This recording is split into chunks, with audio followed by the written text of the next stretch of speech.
കോട്ട ഫാബ്രിക്കിലെ എംബ്രോയിഡറി വരുന്ന സൽവാർ സെറ്റിന്റെ കളക്ഷനാണ് ഈ വീഡിയോയിൽ നമ്മൾ കാണുന്നത്. നല്ല രസമായിട്ട് വരുന്ന സൽവാർ സെറ്റാണ്. എംബ്രോയിഡറിയും അതുപോലെ പ്രിന്റഡ് ദുപ്പട്ടയൊക്കെയാണ് ഇതിനോട് പെയർ ചെയ്തേക്കുന്നത്. നല്ല ബ്യൂട്ടിഫുൾ ആയിട്ടുള്ള 4 പേസ്റ്റൽ ഷെയ്ഡിലാണ് ഇത് അവൈലബിൾ ആക്കിയിട്ടുള്ളത്. ഫസ്റ്റ് ഷെയ്ഡ് നമുക്ക് വരുന്ന നല്ലൊരു ലെമൺ യെല്ലോ ടോൺ ആണ്. ഇതിൽ യോക്കിലാണ് ഈ ഒരു എംബ്രോയിഡറി ചെയ്തേക്കുന്നത്. മൾട്ടി കളറുള്ള എംബ്രോയിഡറിയും ആപ്ലിക് വർക്കും ആണ് വരുന്നത്. ബോട്ടം നമുക്ക് കോട്ടൺ ബോട്ടവും, ദുപ്പട്ട വരുമ്പോഴത്തേക്ക് നല്ല പ്രിന്റഡ് ആയിട്ടുള്ള സിൽക്കി കോട്ട ദുപ്പട്ടയാണ് ഇതിനോട് പെയർ ചെയ്തേക്കുന്നത്. കളേഴ്സ് അവൈലബിൾ ആയിട്ടുള്ളത് ലൈറ്റ് ഗ്രീൻ വരുന്നുണ്ട്, അതുപോലെ തന്നെ ലൈറ്റ് പിങ്ക് ടോൺ വരുന്നുണ്ട്, പിന്നെ ലൈറ്റ് ഒരു ബ്ലൂ ടോൺ ആണ് വന്നേക്കുന്നത്.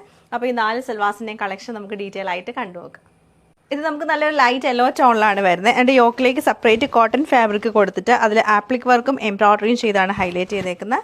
നല്ല രസമാണ് ഈ ഒരു സൽവാർ സെറ്റിൻ്റെ പാറ്റേൺ കാണാൻ. നല്ല സിമ്പിൾ ആയിട്ടുള്ളൊരു സെറ്റാണ്. ദുപ്പട്ട വരുമ്പോഴത്തേക്ക് സിൽക്കി കോട്ടയിൽ തന്നെ ഫുള്ളായിട്ടും പ്രിൻറ്റഡ് ആയിട്ടുള്ള ദുപ്പട്ടയാണ്. ഫുൾ നമുക്കിങ്ങനെ പ്രിൻ്റാണ് വരുന്നത്. അത് യെല്ലോയും പിങ്കൊക്കെ മിക്സ് ചെയ്ത് വരും.